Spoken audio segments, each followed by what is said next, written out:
The story begins with Misa, a little girl who has been alone and sad for a long time in her classroom. She didn't have many friends, and it stayed that way until she met Reina, a girl who, when she saw her alone, immediately became her friend. That's why she gave her a best friend's bracelet. That was the beginning of a beautiful friendship. Since then, the girls have been inseparable.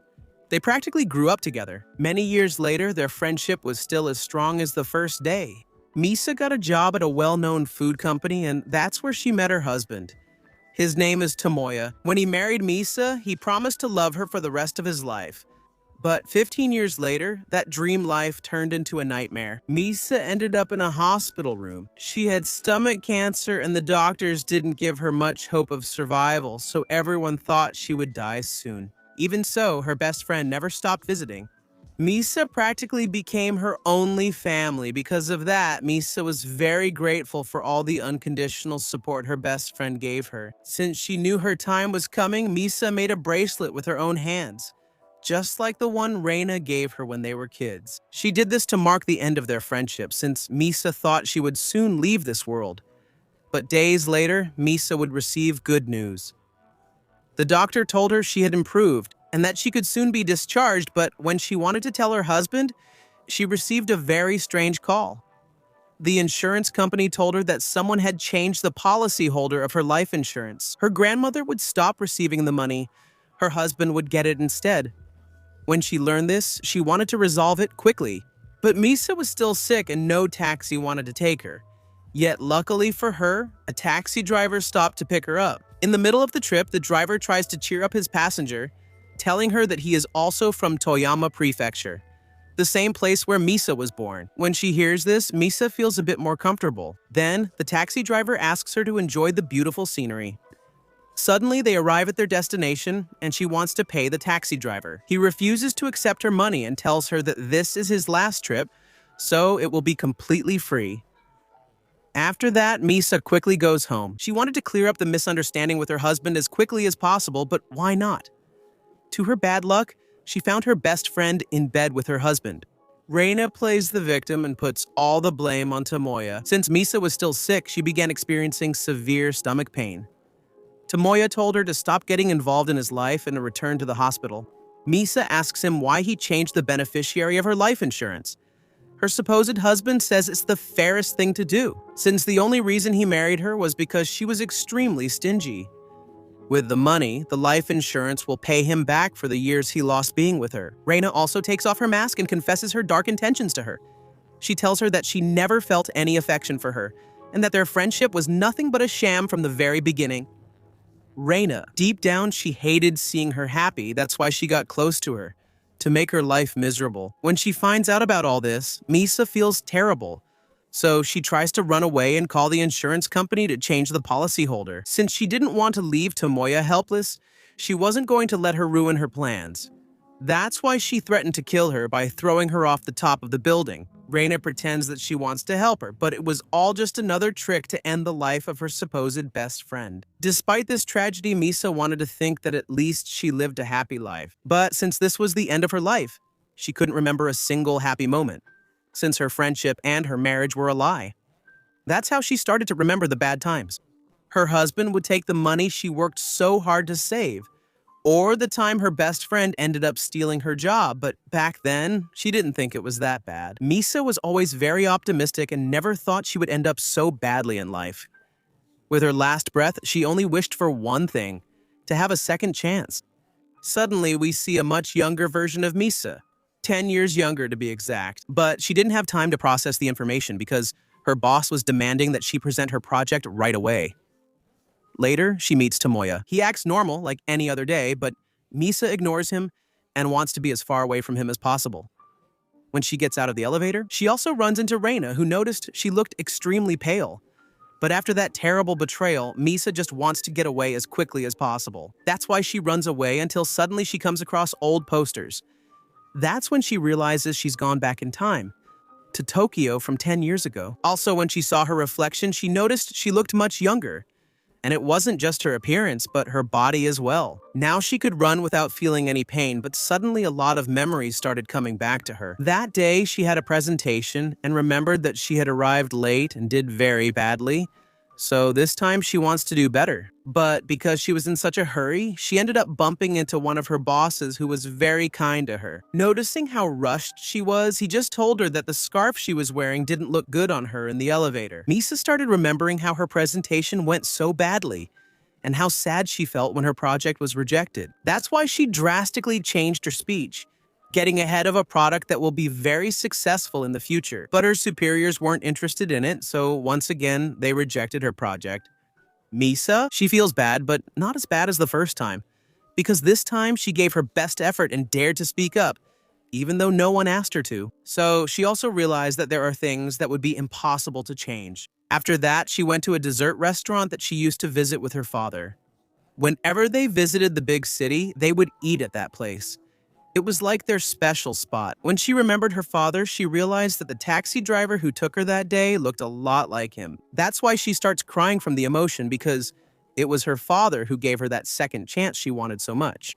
Misa didn't understand why, but she was very happy that her father had helped her once again. The next day, we see that Misa was very distracted.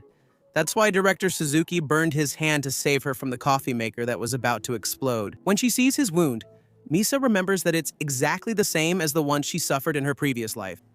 Then they both take the opportunity to talk. Misa thanks him for saving her, but the director, Suzuki, told her that he has been watching her and realized that she is too good. So much so that it's actually bad for herself, because many times he saw her taking on her boyfriend's work, even though she had a lot of work herself and was very tired. He tells her that this isn't kindness, but rather complacency.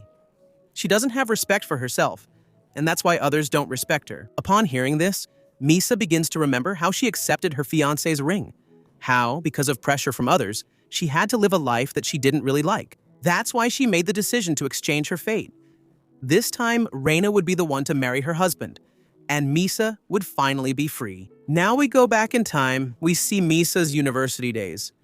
Apparently, Director Suzuki was also at the same university, but he only watched her from afar. He never had the courage to talk to her. Misa caught his attention because she always fed a turtle in the pond. Director Suzuki always read in front of the pond, so he always ran into her. Then we find out that Director Suzuki was also very similar to Misa because he didn't know how to say no, since his grandfather had forced him to go abroad. Even though Director Suzuki's dream was to be a researcher, since it was his grandfather's order, he couldn't say no to him. That same day, he bumped into Misa. He wanted to take the opportunity to talk to her, but Misa was in a hurry because her father had lost his life. And to make things worse, the pond had dried up. So he lost the chance to talk to Misa, and also to the turtle in the pond. But luckily, he received a letter from a stranger, which said that he had Takamichi, the turtle from the pond. That was the only thing that could make him feel better. In his past life, Director Suzuki could only be just another interviewer for Misa, even when she needed help. He never dared to talk to her, and when he saw that she worked harder than the others, he couldn't approach her to lend a hand either.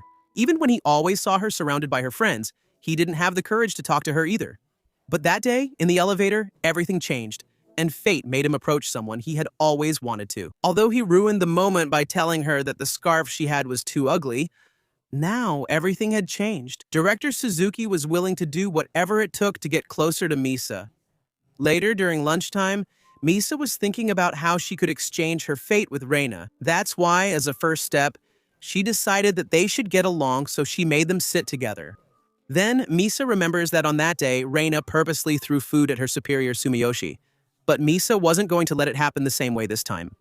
That's why she decided to intervene. And thanks to that, Tomoya was the one who ended up asking Misa to wash his shirt.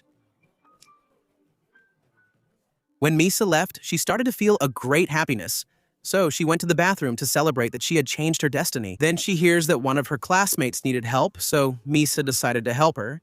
And Miku tells her that she asked several people for help, but none of them helped her. That's why she promises never to forget how good of a person she is. Thanks to that, they both ended up becoming friends. Shortly after, Misa was having tea at the same restaurant she used to go to with her father. Only this time, she ended up meeting Director Suzuki. They both ended up at the same table, thanks to the lady at the place who thought they were together. In that place, they were able to get a little closer and realize that they had similar tastes. They both liked sweets. In fact, Misa would go to the place to notice both the flavor and the texture of the desserts. What? Because that day, she made 2 new friends. When she got home, she started throwing all her clothes in the trash. This was because Reina was always the one who chose her clothes, which was lucky for her.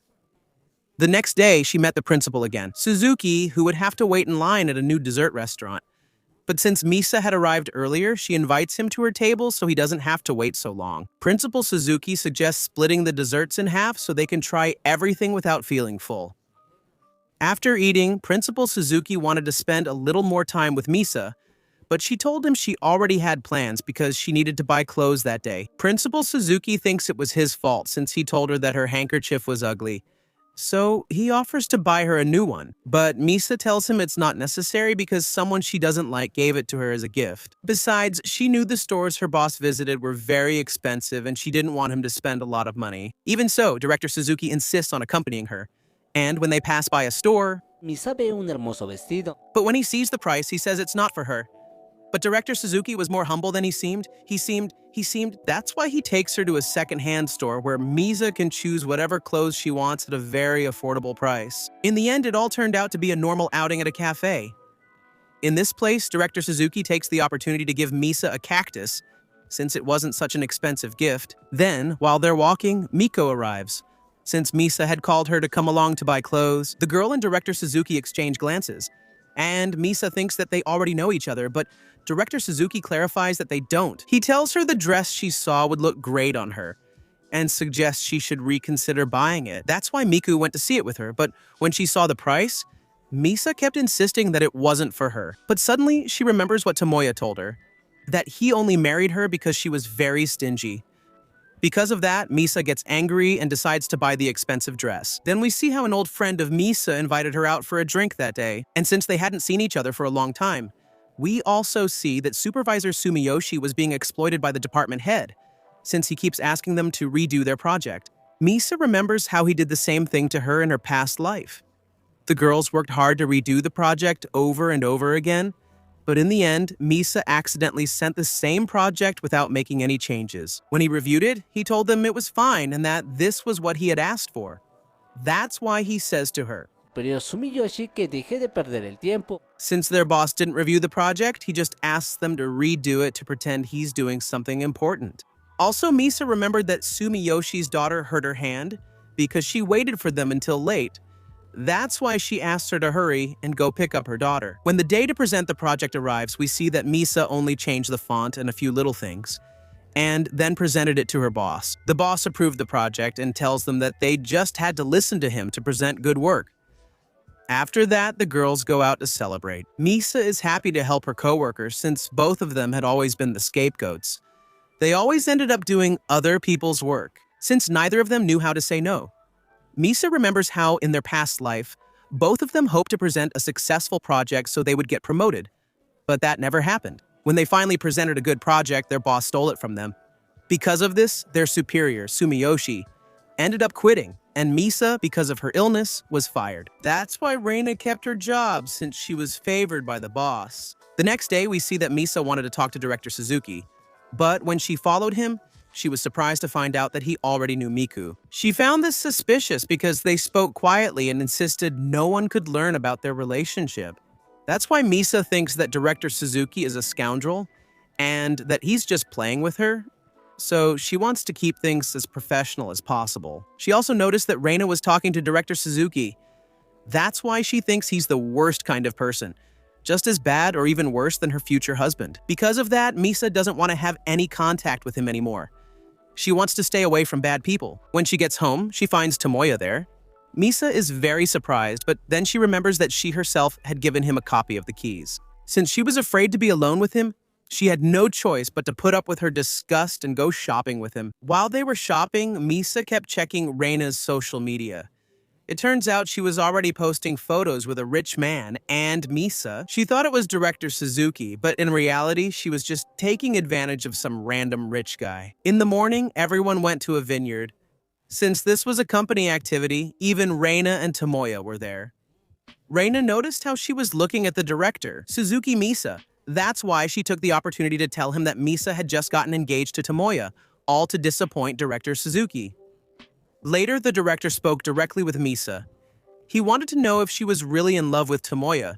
since he thought Tomoya was an opportunist and didn't consider him a good man. This made Misa angry, as she thought Director Suzuki just wanted to play with her. She told him that Miko and Reina should be enough for him. Upon hearing this, Director Suzuki understands the misunderstanding and reveals that Miku is only his younger sister. The conversation she overheard was about keeping their sibling relationship a secret. Since he doesn't want her to receive preferential treatment, he wants her to grow and learn on her own merit. He also tells her that he didn't date Reina. She tried to get close to him, but Director Suzuki was too smart and quickly realized her intentions. After clearing up all that misunderstanding, they both go sit together to watch the sunset. But since the others were also there, Reina ends up watching them, since she wanted Director Suzuki for herself. She makes sure her friend isn't with him. That's why she gets into his car on the way back home. On the way, she tells him how badly she has had it in her life, trying to make Director Suzuki feel sorry for her. But Director Suzuki already knew her intentions. That's why he doesn't believe a single word she says. He also tells her that he would never trust a woman who betrayed her best friend. This made Reina very angry, and she asked to get out of the car immediately. But when she saw that Misa was looking at Director Suzuki, she took the opportunity to pretend she was kissing him. The next day, we see how Director Suzuki notices that Misa is avoiding him. That's why, when leaving the company, he wants to talk to her. But Misa didn't want Reina to see them together, so they go somewhere else to talk and clear up everything that happened. He tells her that what she thinks didn't happen. Reina and he never kissed. He also tells her everything Reina told him, but says he didn't believe a single word. And that's exactly why she got out of the car, because she was very angry that he didn't believe her. She also mentions that Reina is someone who can't stand to see others happier than herself. Then, Misa gets a call from her supposed best friend, who asked her to go shopping. But this was nothing more than a front to confirm her theory, because Reina can't be happy seeing other people's happiness. Because of this, she ended up calling Tomoya just to make Reina even angrier. That's why she showed a very different version of herself, one that was very happy and perfect. This made Reina believe that they were doing very well, and you could see on her face that she didn't like that at all. When night came, Reina kept feeling bad about Misa's happiness. Then she ended up hearing Tomoya brag about how well his investments were going. This only made Reina even angrier because she couldn't stand that they were even doing well financially. Because of that, Reina used Misa's bathroom break to flirt with Tomoya. She was willing to do anything to ruin the happiness of her supposed best friend. But Misa was counting on that. She was watching everything from afar. This was her plan from the beginning.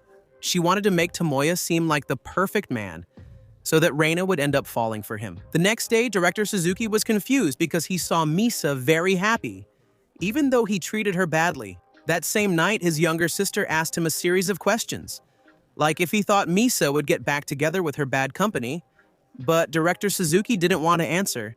He didn't like to meddle in other people's lives.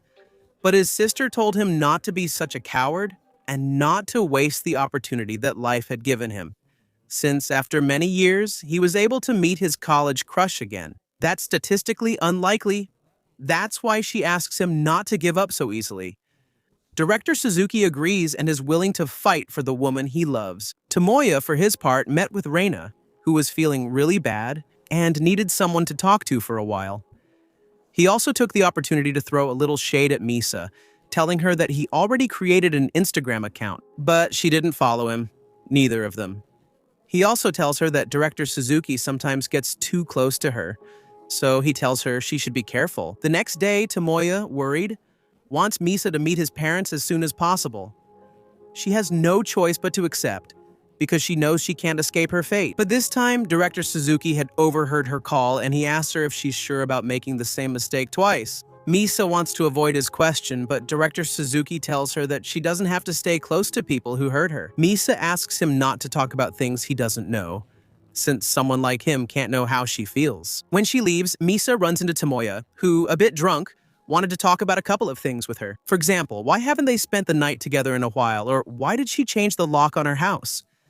Misa just gives him whatever excuses come to mind at the moment. Those answers only make Tomoya more suspicious because he had also seen Director Suzuki holding his fiancé's hand. Tomoya asks her to go to his house to spend the night together. Misa refuses, but Tomoya was drunk. That's why he tells her she's just like her mother, since she had abandoned his father. Misa gets upset and tells him it's better if he goes home. Tomoya gets even angrier and, in a fit of rage, ends up hitting her. Fortunately, things end here, but Misa felt really bad because she already knew what kind of person her fiancé was. Suddenly, her stomach also starts to hurt. Misa knows that her brother, Disease, is going to attack her soon, so this time she wants to be prepared. The next day, Reina acted normal, and Misa, despite feeling bad, had to pretend to be nice to her. Besides, she couldn't tell her what had happened because Misa wanted her best friend to take her boyfriend away from her. That's why, even though she was really angry, she had to go talk to that jerk, her boyfriend, to make him look like the perfect boyfriend, at least in Reina's eyes. Tomoya. He offered her an apology almost without any sincerity, told her he was drunk and couldn't control his actions. Then he showed her the plans for their future home. He wanted to just wipe the slate clean. For Tomoya, hitting her wasn't a big deal at all. This was the height of shamelessness. For Misa, Tomoya says it can't just be wiped clean, because what happened last night was really serious. Tomoya tells her that it's all her fault because she didn't give him the explanations he wanted, seeing that he was just a spoiled child. Misa ends their relationship, telling him he won't meet her mother or marry her under any circumstances. In the end, she takes the contract to cancel it as quickly as possible, but her foolish fiancé had already started the purchase, so Misa had to go in person to cancel it. When she arrives at the apartment, she starts to remember everything that happened in her previous life, how she found her best friend with her husband, and how the two of them ended her life. All of this causes her to have a panic attack, so she starts to feel dizzy and slowly moves closer to the wall. It's as if she's reliving all the memories to the point of almost falling from the 7th floor. Fortunately, Director Suzuki had gone to the building to save her. He gives her a strong hug and promises that he won't let her die again. That means he had also gone back to the past. Then we see Director Suzuki, but as a child. Contrary to what we believed, he wasn't born into a rich family, quite the opposite. His mother had a lot of financial problems. That's why she always ordered the cheapest thing on the menu. And even though life was tough, he always wanted to see his mother happy. Even though they didn't have much money, just being together was more than enough. Little Director Suzuki was very happy as long as his mother was close. Suddenly, a very important man arrives at the place and he recognizes his mother. It turns out they had studied together and were each other's first love. Because of that magical reunion, they both decided to get married. Director Suzuki's grandfather did not agree at all, but seeing his son's determination, he had no choice but to accept, with the only condition being that they have a child, so that he can take over his company. Years later, the mother of young Director Suzuki ended up getting sick in her last days of life. She asked him to be grateful to his grandfather because he had given him the life she had always wanted for her son. This was the reason why he could never say no to his grandfather, since he only wanted to fulfill the promise he made to his mother. Later, we see how Misa's father had gone to the university to visit his daughter. And that's when Director Suzuki met him. They got along very well, and Director Suzuki kindly offered to show Misa's father around the university. This made the two of them get along really well, to the point where they seemed like very good friends.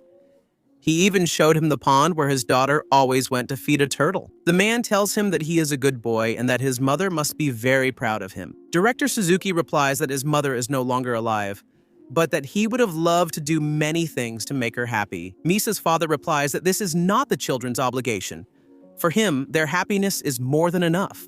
When saying goodbye, the gentleman gives him lots of sweets, tells him to keep being a good boy, and also shows him a photo of his daughter. That's when he realizes that she's the same girl he had been watching in his previous life. When he realized that she was the same girl he had been in love with, he tried to help her with discreet actions. For example, he would turn off her computer after work and leave her sweets to cheer her up. He always watched her from afar and saw how she worked harder than everyone else. When he finally gathered the courage to confess his love to her, she was already engaged to another man, so he had to bury his feelings. Many years later, he found out that Misa was in the hospital, so he wanted to go see her. But once again, he was too late. Misa had already left. It was exactly on the day he found out that her husband changed the beneficiary of his life insurance policy. In other words, the day she was murdered. That's why he went to look for her at her apartment. But there he saw the terrible scene. When her husband and her best friend threw her from the 7th floor, he could see her life slipping away. At her funeral, we see that her mother-in-law wanted to scatter her ashes. Luckily, the police arrived and arrested the pair of criminals. The plan of her best friend and her husband didn't turn out as they wanted. Director Suzuki takes advantage of the commotion to take Misa's ashes and scatter them in her hometown. Back in the present, we see that Misa went home to change and Director Suzuki was outside. Since it was very cold, she invited him in. After drying off, Misa asks him why he went to help her. Director Suzuki, he tells her they already knew each other from university, where he often saw her talking to a turtle in the pond. Misa asks him why he was spying on her, but the director tells her that he never spied on her, that she always stood in front of where he always read. Afterward, they both laugh, and Director Suzuki admits he found the courage to talk to her after she tripped in front of him in the elevator. The next day, Tomoya was desperate, so he went to wait for Misa outside her house. He apologizes to her for everything that happened, saying he didn't want any of it. She had to forgive him because she knew Reina wouldn't be with a man she had left. That's why he went to her to tell her that the wedding plans were still on, and that soon she would meet his parents. She wanted her best friend to help her choose the right clothes for that important day. Reina asks her what's going on with Director Suzuki, but Misa tells her that nothing is going on. She claims he's a womanizer chasing female employees, so Reina will think badly of him and stop pursuing him. After hearing all this, Reina was really furious because she saw that her best friend was very happy, and that was something that really bothered her. The next day, there was a very important meeting. All the food business owners had gathered, and everything seemed to be going according to plan. But that's when Misa remembers that in the past, an important director filed a complaint because the president of the council had been hospitalized due to one of the workers. In this case, he was allergic to peanuts, and interestingly, the list of ingredients was accidentally given by Miko. This caused her to take all the blame, and that's why, despite being the owner's granddaughter, she was expelled and could never work there again. That's why Misa wanted to help her new friend, so she went with the food that had peanuts. But Director Suzuki also knew about this, so he had stored the food in a separate area so that no one else could access it. But when they leave that small room, he already noticed how his fiancée and Director Suzuki left that place together. That's why, feeling jealous, he decides to confront his boss to ask him to refrain from going out with his employees' partners. But Director Suzuki didn't care about that at all, so he decided to just ignore him. Then we see that an employee found the box with the products. When he realized they were the president's favorites, he took them as a token of gratitude. But the president's wife asked him for the list of ingredients, so the employee asked Reina to go get it. She grabbed the wrong pamphlet which said that there were no peanuts in the ingredients. Later, we see how Reina envied Misa because she had a more important job. After the event ended, Reina asked her best friend to go have some drinks, but Misa was very busy. That's why Reina tries to manipulate her, saying she doesn't have time for her and they no longer seem like best friends. Misa tells her that she's right, that their friendship has been catching up to her because Reina had always been her only friend, but now she's made new friends and doesn't depend only on her anymore. She also makes it clear they'll drift further apart since after she gets married, she won't have time for her. This makes Reina able to leave and it makes her furious. And, luckily for her, Tomoya finds her outside. Reina plays the victim and tells him that she just wants to cry because Misa has been very mean to her. Besides, she had stolen the hotel key from her, which Misa had carefully left in front of her. She tells Tomoya that she has an indecent proposal for him, that they should do naughty things before she gets married. Tomoya, being weak, decides to listen to her and they both go to the hotel. Apparently, it wasn't the first time they had cheated on Misa. She sees them kissing in the taxi, but this time she doesn't feel sad.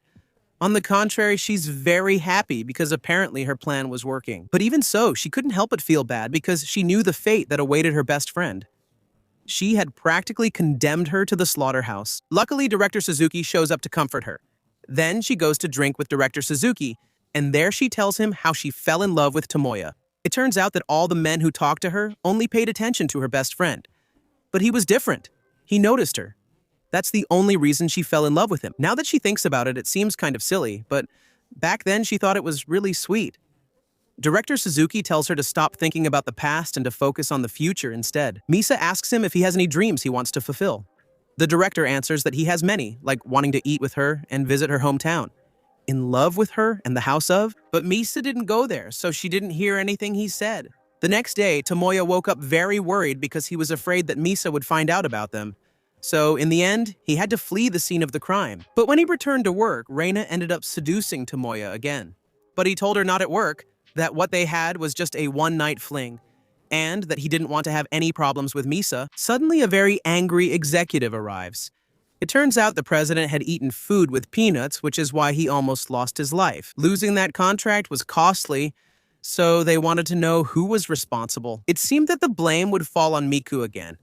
But this time, Director Suzuki arrived to defend his sister. He told everyone that he personally collected all the foods containing peanuts and took them to a safe place. That's why he asked them for a little more time so they could conduct a proper investigation and find the real culprit. At night, the girls went to talk with Miku to keep her from worrying about being fired, since she wasn't the main culprit, but she seemed to be in a bad mood and was determined to take the blame. All the while, Misa didn't know how her fate had repeated itself. At the same time, Tomoya was being unfaithful again. Reina had her charms and Tomoya couldn't resist her. He even went so far as to ask Reina to be his official mistress. That way, they could keep seeing each other in secret. When they finished doing their things, Tomoya gets a call from Misa. She wanted him to check her stocks because she had read some news that they had dropped. When Tomoya tried to access her stocks, he had lost access. This drove the cheater crazy. Then he tells Misa that he had practically lost all his savings. And because of that, the apartment he wanted to buy would no longer be possible. Even so, Misa wanted them to live there. She even offered to pay the first installments, telling him that she loved him even in poverty. All of this because that apartment was the place where her tragic life would end. And she needed to have the apartment to change her destiny, no matter the cost. So Reina wouldn't get suspicious. She told him she'd pay the installments if Tomoya claimed he bought the apartment. Tomoya was a bit confused. Misa tells him she loves him and doesn't want to take away his role as a man. She wants others to see him as a provider. Later, Misa went to talk to Reina to tell her how wonderful her fiancé was because he had bought her the apartment she wanted so much. She also tells her the place where she would meet her mother-in-law, a very luxurious place. So she had to choose a dress that was up to the occasion after buying the dress. We see that Reina was really furious. For her part, Misa went to the stylist, changed her look, something that would make people stay away from her. That day, she was going to meet her mother-in-law for the second time. And this time, she wanted her to get a very bad impression, since in her past life, she was very mean. She always went to her house without permission and always treated her son like a little kid. When it was time to meet her mother-in-law, Misa showed up with a totally rebellious style, all to make the worst possible impression on her mother-in-law. This time, Misa was determined to leave the worst impression possible. That's why she answered her mother-in-law and told her to stop treating her son like a child. Since he's a man and not even a good man, because he lost all his money and won't even be able to support her, much less a family. That's why she tells her she won't quit since her husband's salary isn't enough for her to stop working. She also says she dislikes being a housewife and her husband will have to do the chores. Hearing this, the lady nearly has a heart attack, since women in her time didn't behave that way. She then tells her the engagement is off. She tries to intervene, but Misa says not to bother, as she already knows about the affair with her best friend. She had also called Reina to replace her. When the lady sees the girl, she tells her that she likes her better. For her part, the president's wife was really furious because her husband almost lost his life. That's why she blames the director's sister, Suzuki, but he tells her that she is innocent and that she recorded the whole event to find the culprit. In the video, it's clearly seen that Reina was the one who gave him the wrong pamphlet. Because of this, the head of the department tells her that for trying to blame someone else, she will receive a severe punishment. The man tried to play dumb, telling her that she was confused. The next day, we see how Tomoya was begging Misa for a second chance. She tells him no, and in front of all the employees, she calls him an unfaithful dog. Then she starts crying to make Tomoya look even worse. Because of that scandal, the rumor spread quickly and within minutes. The whole company was saying that Reina was an adulteress, and things were about to get even worse because she had been called to Human Resources to be given her dismissal letter for putting the president's life in danger. Although the department head was on her side, he no longer had the power to save her. Reina tried to deny all the accusations, but Director Suzuki had the video evidence. In the end, Reina has no choice but to accept the consequences of her actions. When leaving the company, Reina begs Misa to explain things to Human Resources, but Misa throws it in her face that she betrayed her. She tells her that she already knows she slept with her future husband. Also, to keep him interested, she tells her that her marriage is still on because ending her relationship over something as insignificant as her would be foolish. She also tells her that she's willing to forgive her, since now the roles have reversed and Misa is her only friend. Sometime later, we see that Reina was desperate. Now she was the one begging Tomoya, wanting to take him away from Misa at any cost. Sometime later, we see that things had gotten better for Misa and her friends. The supervisor was now the department head, and Miku had gotten a formal contract, while the company was at an important event. Suddenly, Reina arrives with Tomoya's mother. She tells everyone that they owe Reina, and Reina has turned her mother and Tomoya's father. No, Tomoya. No, he didn't know where to hide his head. Reina tells her that now she will be the one to marry Tomoya and sincerely apologizes. As for Misa, she pretends to be hurt, but deep down she was very happy because her plans had turned out just as she wanted. She had passed on her burden, and now someone else would be the one to suffer the consequences. Later, when she went out with her friends, Misa was just glad everything was over, finally because of Reina. Now she would have to deal with Tomoya's mother, Tomoya, who treats her exactly the same way she treated Misa in the past. She gave her discounted food and gave her son the good food. She even asked Reina to hurry up and have the babies soon. This only made Reina more nervous. Since she and Tomoya's mother were planning their marriage, she made the decision. And it's that Reina Misa didn't do anything, but Reina did nothing, but Reina didn't do anything for her, and she no longer had any tasks left to change her destiny. In the end, if she had managed to fulfill her purpose, now she was completely free, and she could have the life she always wanted. Suddenly, Director Suzuki calls to remind her she must work and get married tomorrow. Still drunk, Misa complains she didn't invite him since her mother. Esto hubiera sido más divertida si... Misa didn't hesitate. Suzuki knew she was single, so he didn't want to waste time and invited her for some drinks. When the day arrives, Director Suzuki asks her if she is still sad since he had seen her crying. When Reina revealed that she was pregnant by her fiancé, Misa said that it didn't worry her in the slightest and told him that she knows Reina very well. The baby she mentioned probably doesn't exist. Since she was drunk, invited, Misa didn't see it, the mother got married, drunk Tomoya, and she was still drunk, so it didn't happen. Misa hesitated to pity drunk Tomoya, since she and the mother were also drunk. She debated inviting him and marrying, still unsure. Now Misa didn't hesitate because she was still there. She hesitated to get married, drunk, guest, about getting married, and she was still drunk, hesitated about the guest, and she was still drunk. Misa didn't hesitate to regret not inviting him, and Tomoya's mother was going with them. She hesitated for not having invited him, since it was one of the best days off she had being in front of the pond. Misa said that on a tragic day, her father lost his life, so she just wanted to go back to the university to reunite with her only friend. That is, the turtle she had been taking care of, but unfortunately, the pond had dried up and the turtle had disappeared. Even so, she didn't give up and spent hours looking for it, but in the end, she just ended up crying. Even so, it seemed like there was a god watching over her that day, because she found a letter saying that the turtle would be safe, so she had nothing to worry about. Director Suzuki was the one who wrote that letter, but he couldn't bring himself to tell Misa, since that letter motivated her to keep hoping for good things in life. When night came, Reina started getting annoyed with Tomoya, since she had to plan everything about the wedding, and she even had to put up with her annoying mother. Besides, she had to invite each one of her friends. But since her fiancé got involved in a scandal, she didn't want to invite any of her friends. So there would be a lot of empty seats. Tomoya wasn't very convinced about marrying her, so in the end, he ended up leaving her alone and not wanting to keep talking about the wedding. Reina, desperate, went to talk to Misa to tell her that her marriage wasn't going as she expected, since her future husband was very cold with her. Because of that, they wouldn't have enough guests to fill the church, Misa. She thought this would be a big problem, since in her previous life there were guests. So she decided to help her supposed best friend. She wanted everything to go according to her destiny, so she started inviting everyone she knew. But all of this was nothing more than a trick by Reina. Once again, she wanted her friend to do all the work, even though Misa already knew that no one would go to the wedding of someone like Reina. Even so, she didn't hesitate to invite as many people as she could, even convincing distant friends just to have more guests. When the big day arrived, Director Suzuki entered the church together with Misa to witness her best friend's wedding. This time, Misa would be in Reina's place, since she had managed to avoid her fate.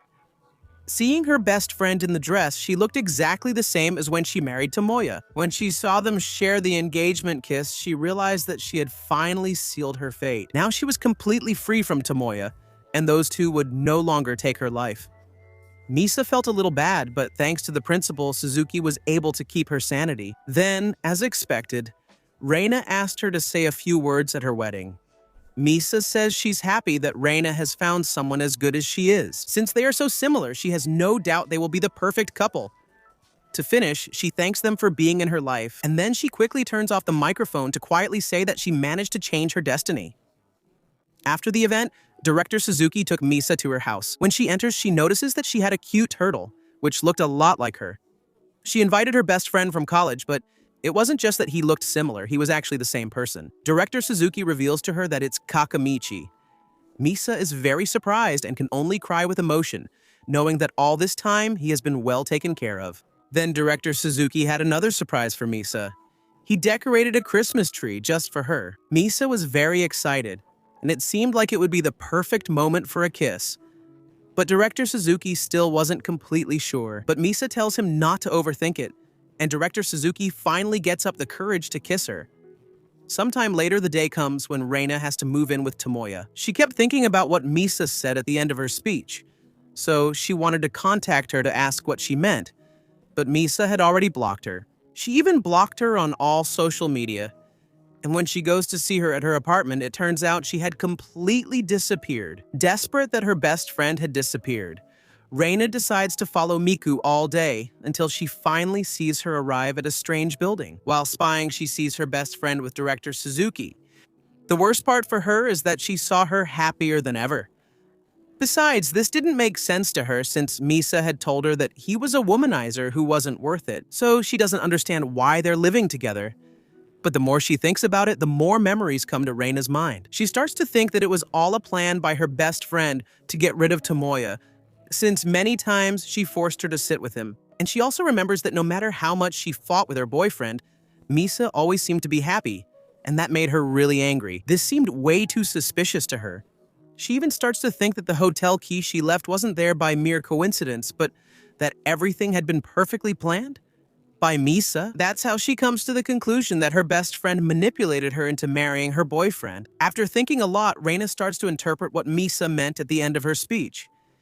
Thank you for picking up the trash that I myself threw away. Upon discovering this, Reina becomes very indignant and can't help but feel betrayed. Now we know a little more about Reina's past, which wasn't exactly easy for her either. She had a mother who simply didn't pay attention to her. Whenever she could, she would leave her with her father, who already had a new partner. Even so, he had no choice but to take care of her. His father's new wife was good to her, but Reina still loved her mother, even though the moments with her mother weren't usually very good. Let's just say little Reina tried to give her gifts for Mother's Day, but because of gambling problems, she was always very apathetic. Things were so bad that anything Reina did would make her mother angry. One day after coming back from school, Reina's mother was waiting for her, standing still by the window. She tells her that she can't go on with her life anymore, but not to worry because she'll surely have more fun with her father's wife. Then she throws a glass at her and afterwards takes her own life. Reina had witnessed all of this. Now Reina only had her father. That's why she wanted to go live with him. But he tells her that he will open a new store in Osaka, so they can't be together anymore.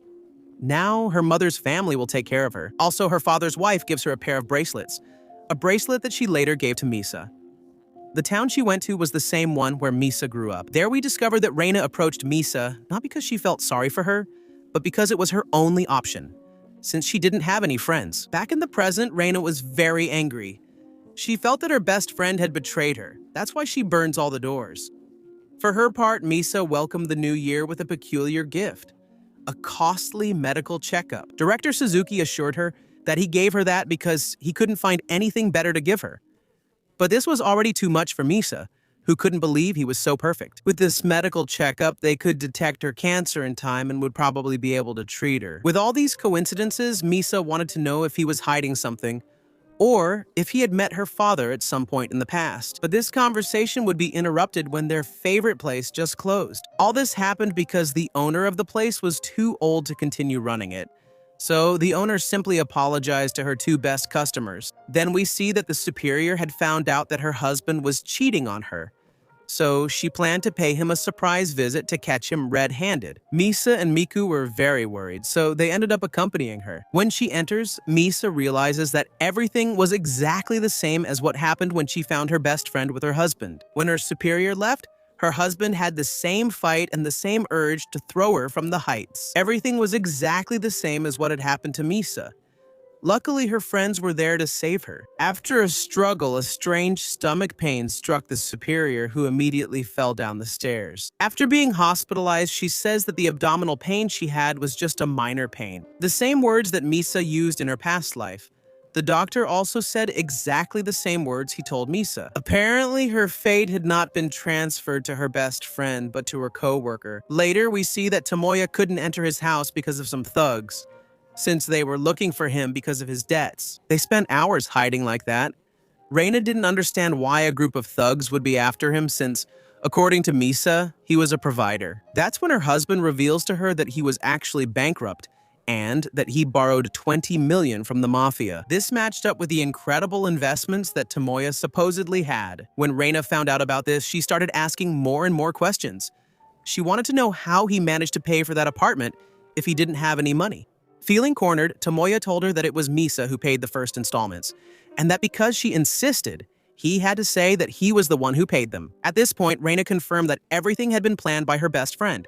So, without further ado, she revealed to her husband that there was never a baby in her womb. Although Tomoya was outraged, Reina poured beer over his head to wake him up once and for all, telling him that they had both been deceived. Unexpectedly, Tomoya's mother had arrived, and after hearing the whole truth, she couldn't stay on her feet. Later, Misa was harassed by Tomoya, who wanted to see her one more time, since apparently Reina was right. He told her that she had ruined his life, and not only him, but also his mother, who, after finding out the truth, suffered a stroke and was now hospitalized. Tomoya was acting crazy. That's why he started struggling with Misa to try to end her. He wanted to give back all the suffering that she had supposedly caused his family. Although luckily, Director Suzuki arrived in time, but Tomoya threatened him, saying that this wouldn't end here. Then, Misa and Director Suzuki returned to her apartment. Misa now trusted Director Suzuki a lot, so she told him absolutely everything. She traveled back in time, died in her past life, and now has a chance to change herself. She even told him that her superior had gotten sick, and it was most likely because she got involved with her, since her fate is inevitable and the only way to change it is to pass it on to someone else. But before Misa could keep talking, the director, Suzuki, asked her for some time to end their relationship. He tells her that all of this seems like a big lie to him, and that he regrets having dated such an irrational woman like her. Then he leaves the apartment, although in reality he had a trip to Toyama to make. Afterwards, Misa went to visit her superior, who seemed happy despite her cancer. And this was because her boss came to visit her and gave her an appointment with the best doctor in the country.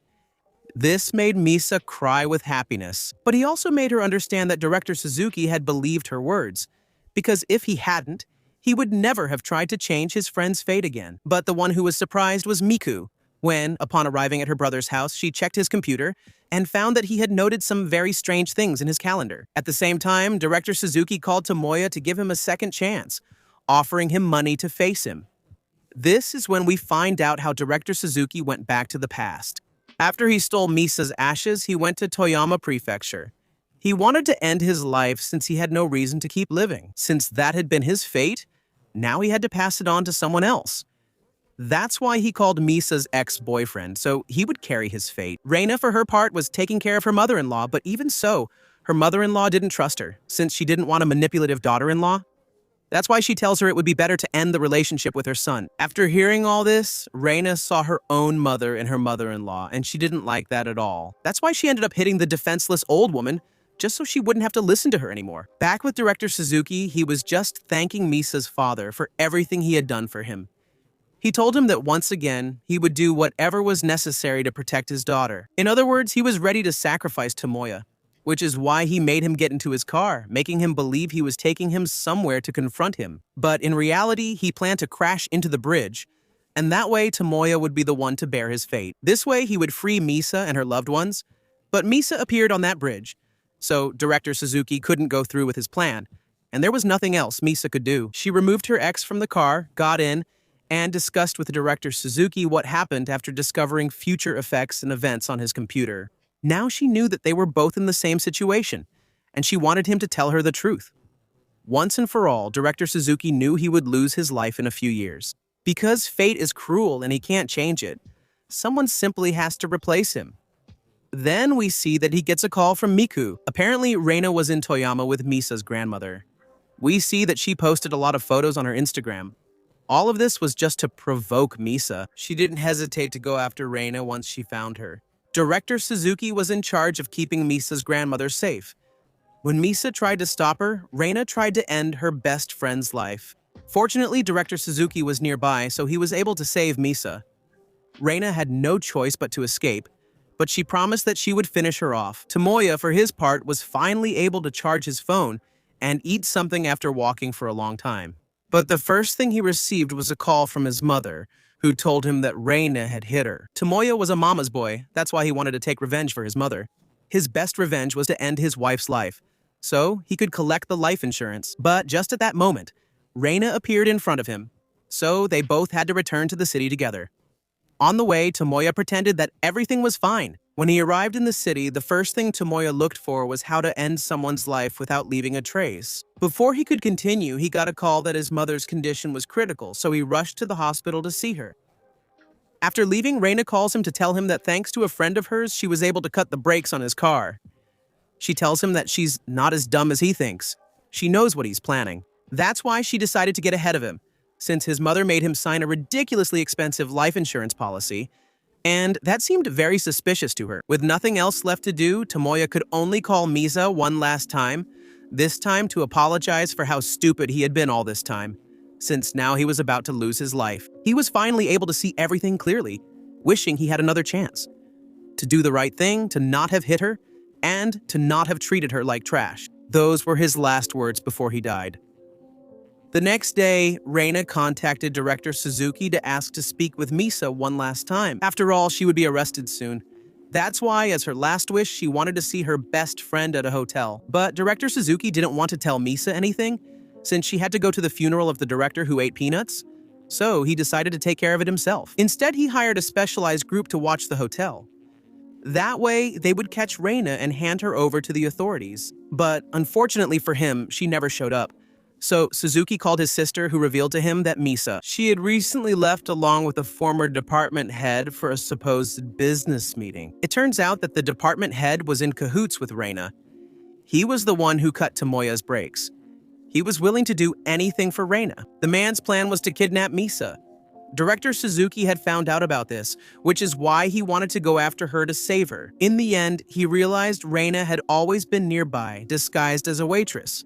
With no other choice, he followed her to protect Misa. Then the former department chief told him that an angel had recently appeared to him. He thought that an old man like him could never have a woman like her. So when she spoke kindly to him, he couldn't do anything but obey her. At the same time, Director Suzuki was fed up with Reina and wanted to know where Misa was, so he tried to strangle her. But Reina had already anticipated something like this. So, in the end, she ended up stabbing him. A few hours later, we see that Misa was trapped on the Ferris wheel, and Reina took the opportunity to talk calmly with her. Misa tells her that she has the chance to do things right. But Reina didn't care about any of that anymore. She just wanted to finish off her best friend. She confesses that she ended Toyoma's life and that she also stabbed Principal Suzuki. That's why she's no longer afraid to add another man to her list. She tells her that as a final act of friendship, she wants them to die together. It turns out that all of this was nothing more than revenge, since her father's new wife was Misa's mother. In other words, Reina made her suffer all this time because she couldn't stand to see Misa happy, since Misa still had her father, and Reina had lost hers because of her mother. Meanwhile, Director Suzuki did everything to save Misa, but the former department chief made it very difficult for him. Since nothing beats a woman, Suzuki won thanks to the director. She tries to finish off her best friend, but Misa tries to defend herself. So they end up struggling until finally Reina almost falls from the top. Misa was a good person. That's why she saves her best friend. They both cry and Misa asks her to stop already. But this wasn't enough for Reina. She didn't want another life. She wanted her best friend's life. That's why she decided to take one last action. Selfish, she wanted to take her own life and blame everything on Misa. That's why, even though she tried to save her, Reina didn't allow it and threw herself from the top of the Ferris wheel. Then, Director Suzuki managed to bring her down, but Misa was very upset. She couldn't believe what had happened. Director Suzuki tries to comfort her, but due to all the blood he lost, he ends up collapsing. He was in very serious condition. and the doctors didn't give much hope. Because of this, Misa felt really bad.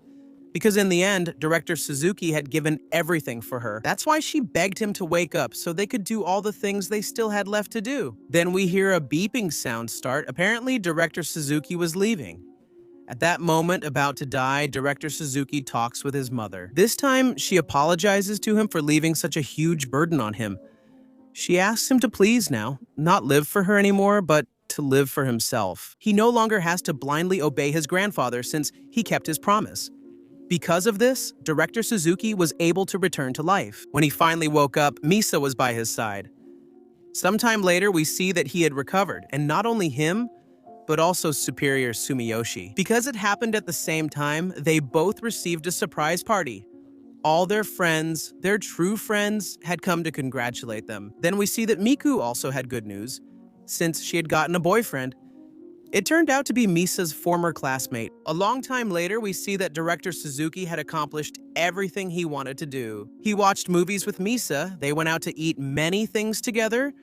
They even did many more things than he had planned. Afterwards, Misa decided to quit her job and dedicate herself to the shop she always enjoyed with her father. Since the elderly could no longer take care of it, the former owner asked her if she was really happy leaving a big company to take charge of a small shop. Misa answers that she is very happy because she will be able to take care of the special place she had with her father. Director Suzuki, for his part, also left the company since his big dream was to be a researcher. But since his grandfather had asked him to take care of the business, he couldn't do it. But now he was free. He could follow his greatest dream. That's how September 18, 2025 arrived, since that date was very important. It's the date when Misa took her father's taxi, meaning that day she lost her life, but fortunately, she got her second chance. While she was driving, she saw her father's taxi, but quickly lost sight of it. When both of them realized it, they wanted to look for it, but the taxi was already gone. Then they go to see the beautiful landscapes of their hometown because tomorrow her new life would begin. Misa proposes to Suzuki. For his part, he takes out an engagement ring and tells her he had planned to do the same. They were both very much in love, so they wanted to be together forever. With a kiss, they seal their engagement. And that's how this story ends. Thank you very much for watching the video until the end. Let me know in the comments what you thought. I found this version to be very good. Just like the Korean version, although this one is more straightforward and doesn't have as much filler as the previous one. And the villain didn't seem as bad as in the Korean version. But the mother-in-law was just as much of a witch. Thank you for staying with me until the end. Don't forget to give me a like and subscribe to the channel so you don't miss any summaries. See you in the next story.